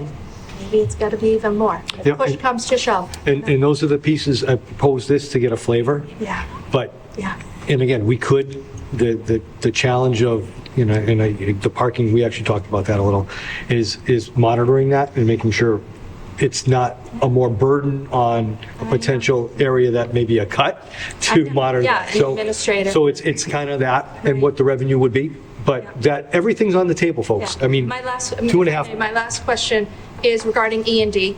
So we have not certified it as a committee yet this year, and if the end of year report is done in the fall, we tend to have certified that. That's why we've always talked about that and used it in the past. So not that I'm suggesting using it, but when will the district Probably know? in May, right? You have E&D cert? Yes, Q3 report, E&D will be on May 7th. Okay, so at least the committee. And I would will have an recommend not using understanding. that at all. Right, Thank you. right. But, To address that, and I'm not going to be, it was funny, because when we were going through this exercise, which is painful, I've been here since 2010, George has been here since 2003. Tell me a year you weren't putting people up on the board as a cut. Tell me a year. We joked that in 2009, he cut, and then I got hired in 2010, and they bullied the new principal into cutting, because I cut my first year here as well. And it was that. We are always cutting, and to your point, the senior teachers are here. We've been lucky enough to not have to riff folks, except for 2020. And that was COVID. Things happened, different methods, and we were voting on Hanson, on the green out there. But this right here takes away everything that my team has done, with the exception of full day K. It puts us back to 2018. Everything we've done is gone, with the exception of full day K. All the pieces to help our students. This will affect wind block. This will affect those students who are excelling and have the benefit of the interventionist saying, oh, Mom, Beth, you're doing awesome here. Do these problems. That could be gone, or it could be minimized. So now instead of 3 people or 4 people during that period, there's 18 or 10.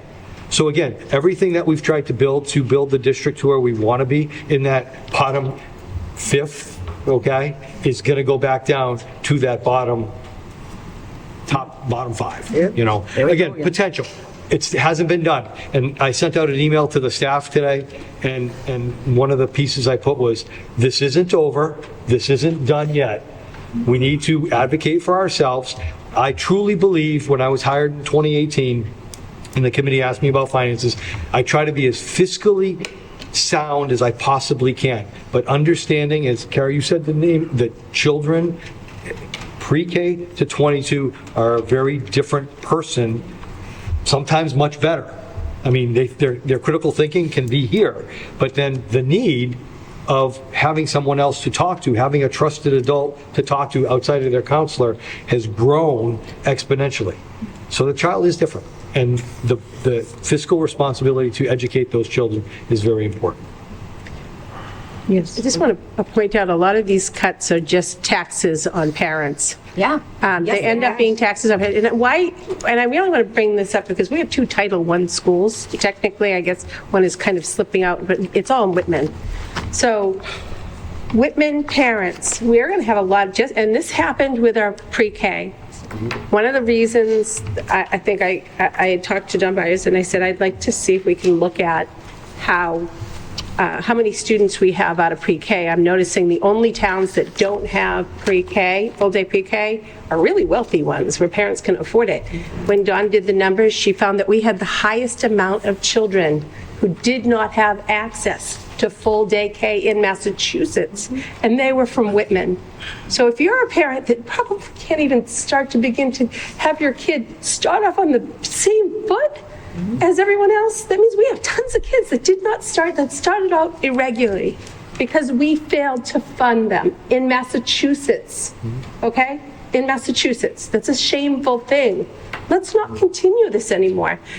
Now, we're going to have kids that can't be on the football team, can't be on the baseball team, can't have access to basic socializing things that require you to normalize socially.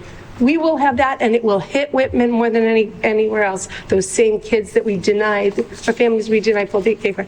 Let me finish in terms of, it creates no value to underfund your schools. Your home value decreases. That means you're taking from your bank account, your real asset. It creates no value to not produce good citizens. It creates no attraction to do businesses in your town. It creates nothing. Schools they generate revenue. They generate revenue. They are not something that you don't get anything from. They generate your next citizens. This is a place where you should be investing and not leaving kids out. We were at, last night here in this room, we had the program, excuse me, I'm a little frazzled, but a beautiful program that sort of educates kids about, and parents and communities about intervention for drugs and addiction. The Whitman Will. We're a wonderful group. Advocate them completely. Please, everybody come in. They do so much. But one of the conversations with a local police officer in Hanson was about opioid deaths. We've never funded our schools well. Even when I was a kid, I was a child, dyslexia in this school system and did not get service. Well, my father was writing laws on special ed. That's how aggressive they were in underfunding this. It affected me. And it affected my peers that were in my class. I have gone into so many funerals from opioid deaths from my peers. Whitman and Hanson had some of the highest per capita deaths from opioids from students that came here because they did not have a foundation for education for their life. So these things happen when jobs are short. Our kids don't get those jobs. Please, there is a cost. It's a human cost. Let us do the math, look at what's right, talk to teachers. We have teachers on this to give good foundations for our children. Please, please. Thank you. Okay. Cool. Thank you. So what I will do for the next meeting though too is look at if we don't have a budget by the 1st, okay? Because that's a $3.2 million cut. That's a drastic, this is all going. So it is imperative. And I was gonna ask Sean, I don't know if you know Ed, but do you have another town meeting? Because it has to be 45 days from town meeting, or do you already have another town meeting set if things don't go well? Like if there's no override, if on the 17th you don't have any, okay, that's fine. Okay, because that puts us in a bind. Well, and remember last year, they were going to schedule it after the days. Yeah. So you should maybe send the laws over. Good, so I'm good. Okay, no. Stephen? Stephen? Thank you. Medicare? Thank you.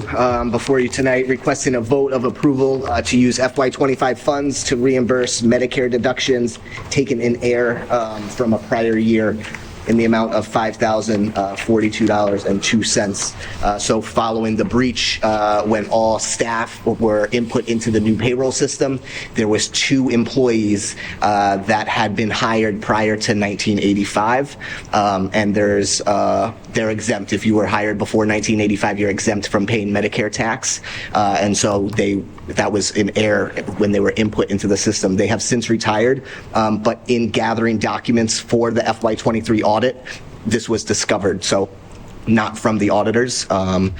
Internally, it was discovered. So asking for just a vote of approval so we can reimburse these folks. Can I have a motion, please? Second, a motion. Motion? Second. Okay. Go, Chris. Any other questions? Okay, all in favor? Thank you. Okay. Thank you. All set? Okay, this is the donation? Donation for Whitman Black. Okay. So the next, we have an athletic department donation. It says, "Dear Superintendent Simonak, I'm writing to inform you of a generous donation offer from Mr. Kevin Black, our former longtime track coach. Mr. Black has expressed his desire to contribute significantly to our school's track programs by donating the following equipment: 1 starting block cart, 8 Carlton starting blocks, 1 brass competition 4-kilogram shot put for women, 2 iron 4-kilogram shot puts, 4 javelin rebuilds, and 2 to 4 new javelins. The total value of this donation exceeds $3,400. The equipment would be a tremendous asset to our track programs, enhancing both practice and competition capabilities for our student athletes. Mr. Black's dedication to our school's athletic programs continues even after his years of service as our track coach. His generosity reflects both his ongoing commitment to our students' athletic development and his belief in the value of our track programs. We respectfully request your acceptance of this donation on behalf of the school district. Please let me know if you require any additional information or if there are specific procedures we need to follow to formalize this generous gift. Thank you for your consideration. We look forward to your response. Sincerely, Bob Rogers, Athletic Director." Do I have a motion to accept the donation? So moved. To accept. Okay, do I have a second? Second. Second by Stephen. All in favor? Unanimous. Thank you. Very nice. Very nice. We are passing over the policy subcommittee because they did not meet. So is there any public comment? George? No, yes. You have a final? Sure. Thank you very much, committee. Unfortunately or fortunately, I've discussed a lot of what I wanted to discuss before. But thank you very much for putting together that contingency budget. No one wants that. Nobody wants to do that. One question I have for you, though, is you mentioned it's at 2.19, and I think you and Christopher discussed this. Why wouldn't it be 2.5, which is the proposition 2.5, which basically you're going to be given, 2.5%? Is it my misunderstanding? By the looks of things, it probably is. It goes on the number right now that Whitman gave us of what they could afford. Yeah. It has nothing to do with the increase. Go ahead, Stephen, if you can. It's the same reason that our budget increase is 5.36% and your current assessment is over 9%.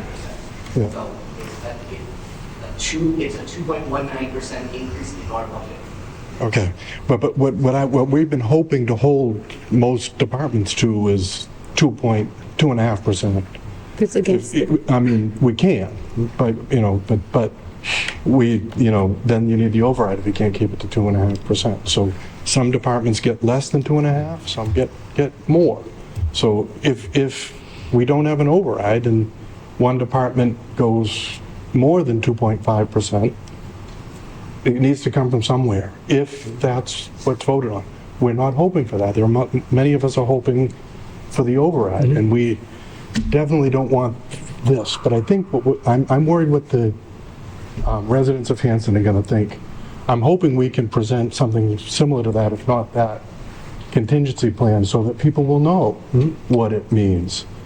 But there are going to be people that say, why not 2.5%? That's just I just have, so Ed, I think in looking at the Hanson.gov or Hanson.com budget website that someone put together, I think some of the issue is that the information that's on that website is incorrect information to the people of Hanson. Right now on that website, and I checked tonight, and 2 weeks ago I sent an email to Laura and Lisa with a nice chart about here's what it says and here's where it's wrong according to Mass General Law. Currently, right now, it says that our budget increase is a 9.5% budget increase.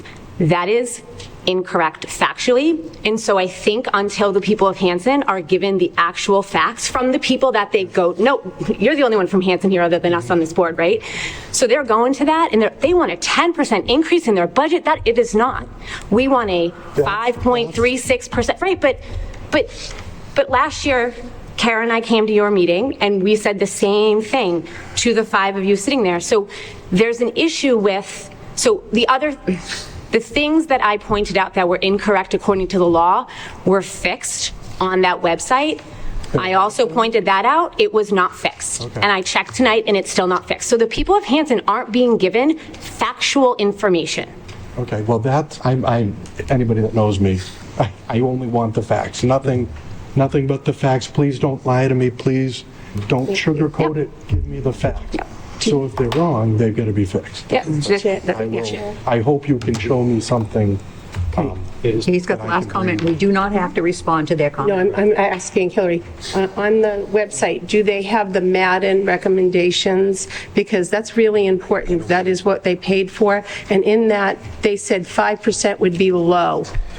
So I think it's important to include the true documents and factual, what it would take to properly and conservatively service their community, and talk directly to the documents that were paid for by the citizens to guide this process, so that nobody diverts from that process and every one of our citizens are cared for and our staff is handled. Yes, Steve, you're So pertaining to his question, if someone looks at that and says 2.1%. 1.9, yeah. Someone says, well, 2.5 is better, so it's not going to be as bad as what they're saying. Would someone have a tendency to say that? Possibly, and I just going to choose to respond. I usually don't respond. The challenge that I have versus, and I'm never going to compare departments. My challenge is that I have to educate certain students, and the other departments don't have those requirements, and that's a huge part of my budget. So for me to say costs can only go up 2.5, that I don't have the ability to tell a student who needs an out-of-district placement, oh, I can't afford your tuition, you know, and that's where we differ, you know. And again, I think I support our municipal departments, and I think their 2.5% increase limits them to be able to provide the services that are needed when I call them and there's only one respondent. So we know in these two communities that services are needed across the board in both communities.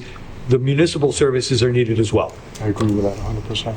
I'm not against it. I'm not against you. I know you. Clarify. I just want the. Carol, we usually don't respond to public comment, but if you have a question. Well, I guess I had a question just in terms of Hillary referencing the website, because I think that when I looked over the website, it appeared that there was like documents that have been shared by the fire department, the police department, or whoever, and I just feel like if the school committee can be part of that conversation in the spirit of collaboration, so that we can make sure that we're all communicating clearly and transparently. I think that if you could just communicate that back to the board, that would help. So Lisa asked me for this, and I said I can't give it to you until I have you guys see it. So this is going right to Lisa. This is going right to our website. This is going to our staff. But I wanted the committee to see it first. I don't think it's fair to share documents without you folks seeing it first.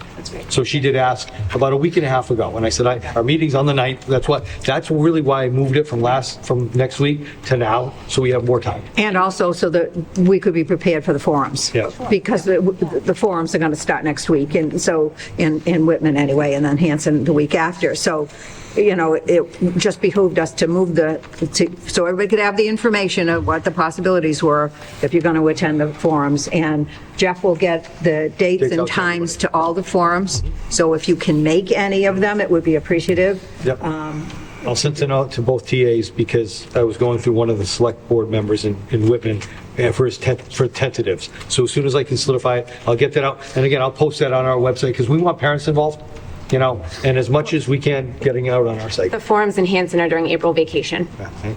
I noticed that. So, again, just think that's interesting. I just got a question about the forum. If I go, am I going as a citizen or a representative No, you're going of to the school committee? School committee. Okay. To answer any questions, okay? In support of the budget that you voted for. Yep. Okay, definitely. Jeff, I'd just like to make a recommendation that you take the page of what are the potential cuts if the district isn't fully funded by the towns, and move that to the beginning of the presentation.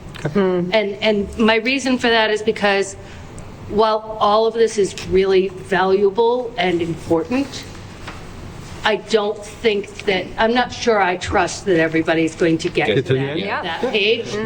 So. We saved that for last. I- Yes. Yeah, it'll move right up. I would really appreciate it if Yeah, this. we can this start out with that. information is moved up. And I thank you and the people who helped you work on this to let us know what an awful situation this. I'm hoping before I retire, we don't have to do this again. I'm hoping once. That would be awesome. I'm hoping once that I'm not putting together a contingency. So we got 3 years. Let's see what we can do. Stephanie, I second that. Yes, yeah. Thank you. One thing I would suggest, I think I've heard we've reached out to try to get the boards together more. The 3 boards need to get together months earlier. We've I asked know that. the budget is not even ready in January and February. But we need, there's ideas, without the exact numbers, we still know what's gonna happen. Sure. We should be discussing it, and we should be discussing it, I think if we start earlier and are all on the same page, and people can watch the meetings and see that we're on the same page, and see that we understand where it's all coming from. Yeah, it's a great idea. We've suggested it before. It hasn't happened. So with you suggesting it too, maybe it will happen for next year. But no, I've heard we've reached out, and it never has been, I think we just need to say, it's gonna happen. Well, I think February 1st, whatever February. That's when the budget hearing usually is. that's when our budget comes out. That's the official budget. But to speak to us before, we could do it well before. I think it's before an official budget. Well, Jeff was invited to Whitman FinCom in November this year. Yep. So one of the things just to, and I don't know if it was shared, but in 2022, I did a 5-year projection. This 5.3 was not far off. It was 4.7. So to say that nobody knew this was coming is challenging, because that was an exercise. So again, that's a piece there. We knew internally that this year was going to be really, really hard for us. It gets better in the future, and we'll continue to do that 5-year exercise. But without that conversation to say, wow, in 2023, in 2026, and I'm hearing both towns did a financial review and knew this was coming, to come out now and say, let's meet more. I don't disagree. I'll meet until I'm blue in the face.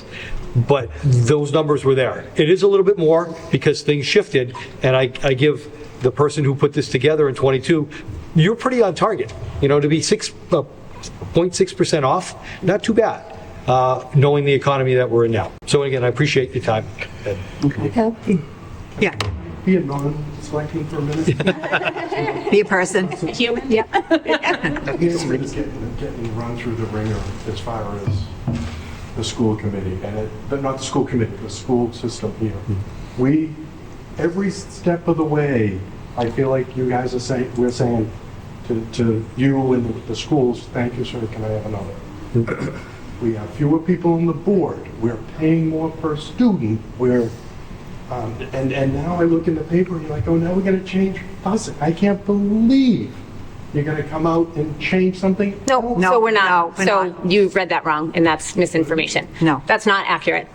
The paper article? Yes, it's not accurate. The article isn't accurate? Nope. Okay. Well, The Regional Agreement Committee is going to meet next Wednesday at 5 o'clock. So if you want to come, because that's where that came from, but that is inaccurate. I'm disappointed. I mean, No. I felt like I picked the paper and said, thank you, sir. No. That's an old reference. People don't know that reference now. Yeah. I do. Yes, we do. Can we email you privately, just so you're informed? Would you accept an email? Just because some of the things you said about we pay more, you pay the amount you pay as a town. Okay, and if there's an issue with that, you We're have not to go gonna to the get into Department that of Revenue. now. The Department of Revenue handles that. I know. Yeah, so you don't pay more, Yeah. No, actually, the law changed, it would have required that the next year Can anyway. I do think that Okay, that the newspaper We're done. articles. Okay. Okay, Sometimes because they're it not. is They're not- way Right, past. like they're not always an accurate representation Right. of our Correct. meeting. Correct. Watch the Yeah. video. Right. So watch the video, and Thank that's. you, Ed. I appreciate being. Thank you for coming. Yeah. Okay. Motion to adjourn. We are done? Yeah. Yes. Motion to adjourn, please. Motion to adjourn. What's that? We've got I already Silver. did. Yeah, I already did that. Yeah. Okay, all in favor? Thank you, folks. Okay, thank you, guys. Safe in April.